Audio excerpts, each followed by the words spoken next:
Okay, so guys, mabilisan lang, no? Yun yung tinatarace natin. No? So ngayon, problema tayo, no? Gas-gas. So kapag, syempre, nasa park ka, nasa labas ka lang, yan, nagpa-park or may parking ka man, so talagang hindi natin maiwasan magasgasan. So buti na lang meron akong dala na ganito.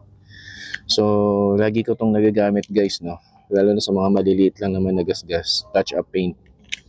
So ilalagay ko na lang yung link sa description kung saan ko nakuha ito.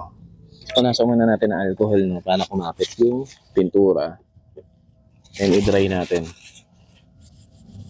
So gamitin na natin. So guys, matagal ko nang nabili nga ito.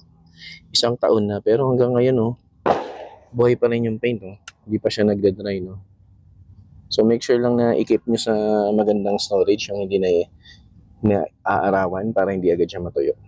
Okay? So lagyan na natin ng touch-up paint sa paglagay.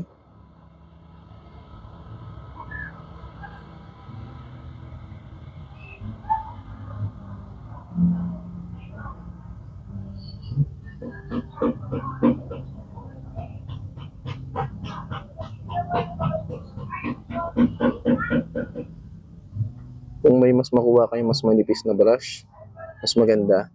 Guys, ito hindi ko masasabi na na perfect yung pagkaka-paint pag nilagyan niyo ng ganito. Just to cover the scratch.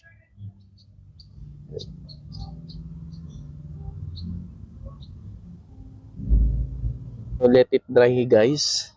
So kung mapapansin nyo, hindi na noticeable yung gas-gas. Yan. Okay naman, no? Hindi na siya ganun kahalata. Again guys, hindi niya ma-perfect na 100% yung ganda ng paint. Okay guys, so ito na siya, natuyo na, no? Na siya. So hindi na siya ganun kahalata, so ipapolish na rin natin. So gagamit ako dito ng scratch out. Napaka-effective nito kahit sa mga small scratches na. Dahil nga gagamitan naman natin ang scratch out, medyo mas magiging smooth na siya ng konti. Nilinis na natin.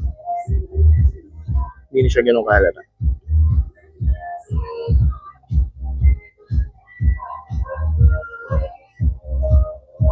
Okay?